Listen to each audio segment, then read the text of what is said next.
ಯಾವ ಹೇಳೋದು ನನ್ನ ಮಾಡಲು ಕೆಡಿಪಿ ಮೀಟಿಂಗ್ ನರಸೀಪುರದಲ್ಲಿ ಯಾರು ಇಲ್ವಲ್ಲ. ಸ್ಥಳೀಯರ ಸಮಸ್ಯೆ ಬಗ್ಗೆ ಸ್ಪಂದಿಸುವ ವೇಳೆ ಗೈರಾದ ಪಿಡಿಒಗೆ ಸಂಸದ ಸುನಿಲ್ ಬೋಸ್ ಮೊಬೈಲ್ನಲ್ಲೇ ಹಿಗ್ಗಾಮುಗ್ಗಾ ತರಾಟೆಗೆ ತೆಗೆದುಕೊಂಡಿರುವ ಪ್ರಕರಣ ಬೆಳಕಿಗೆ ಬಂದಿದೆ. ನಂಜನಗೂಡು ತಾಲೂಕಿನ ದೇವರಾಯಶೆಟ್ಟಿಪುರ ಗ್ರಾಮ ಪಂಚಾಯಿತಿ ಪಿಡಿಒ ರಾಘವೇಂದ್ರಗೆ ಸುನಿಲ್ ಬೋಸ್ ಕ್ಲಾಸ್ ತೆಗೆದುಕೊಂಡಿದ್ದಾರೆ. ಕೊತ್ತನಹಳ್ಳಿ ಆದಿವಾಸಿ ಕಾಲೋನಿಯಲ್ಲಿ ಶಾಲಾ ಕಟ್ಟಡ ಉದ್ಘಾಟನೆಗೆ ಆಗಮಿಸಿದ ಸಂಸದ ಸುನಿಲ್ ಬೋಸ್ಗೆ ಸ್ಥಳೀಯರು ಸಮಸ್ಯೆಗಳ ಅರ್ಜಿ ನೀಡಿದ್ದಾರೆ. ಸಂಸದರು ಬಂದರೂ ಪಿಡಿಒ ರಾಘವೇಂದ್ರ ಎಂಬುವವರು ಗೈರಾಗಿದ್ರು.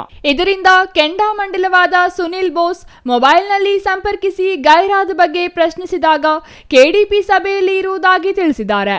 ಪಿಡಿಒ ಉತ್ತರಕ್ಕೆ ಗರಂ ಆದ ಸುನಿಲ್ ಬೋಸ್, ನಾನು ಮಾಡಿದ ಕೆಡಿಪಿ ಸಭೆಗೆ ಇಒಗಳು ಹೋಗಬೇಕು, ನಿನಗೇನು ಕೆಲಸ?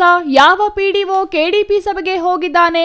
ನಾನು ಎಂಪಿ ಇಲ್ಲಿದ್ದೀನಿ, ಸ್ಥಳೀಯರ ಸಮಸ್ಯೆಗೆ ಏನು ಹೇಳೋದು? ಕತೆ ಹೇಳ್ಬೇಡ, ನೀವೆಲ್ಲ ನಾಟಕ ಆಡ್ತಿದ್ದೀರಾ, ಯಾರಿಗಯ್ಯ ಹೂವು ಮುಡಿಸ್ತಿದ್ಯಾ ಎಂದು ಎಂಪಿ ಕಿಡಿಕಾರಿದ್ರು. ಎಂಪಿ ಆರ್ಭಟವನ್ನು ಗಮನಿಸಿದ ಕಾರ್ಯಕರ್ತರು ಆಶ್ಚರ್ಯ ವ್ಯಕ್ತವಾಗಿ ನೋಡುತ್ತಿದ್ರು. ಕೆಡಿಪಿ ಮೀಟಿಂಗ್ ಯಾವ ಪಿಡಿಗಳು ಹೋಗ್ತಾರೆ? ಯಾವ ಹೇಳೋದು ನನ್ನ ಮಾಡಲು ಕೆಡಿಪಿ ಮೀಟಿಂಗ್ ನರಸೀಪುರದಲ್ಲಿ ಯಾರು ಇಲ್ವಲ್ಲ. ಇಒ ಹೋಯ್ತಾರೆ, ಪಿಡಿಒ ವಿಎಗಳೆಲ್ಲ ಹೋಯ್ತಾರೆ.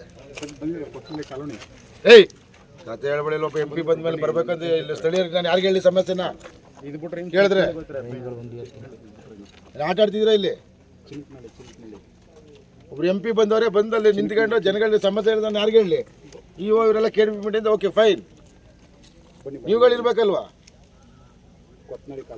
ಏನಂತ ಹೋಗ್ಬೇಡ ಅಂತನ? ಮತ್ತೆ ಹೆಂಗಯ್ಯ ಪಿಡಿಒ ಹೋಯ್ತಾನೆ, ಯಾರಿಗಯ್ಯ ಹೂವು ಮುಡಿಸ್ತೀನಿ ನೀನು? ಇವಾಗ ತಕ ಇಲ್ಲಿ ಪಂಚಾಯತ್ ಅವರು ಒಬ್ಬರು ಇಲ್ಲ.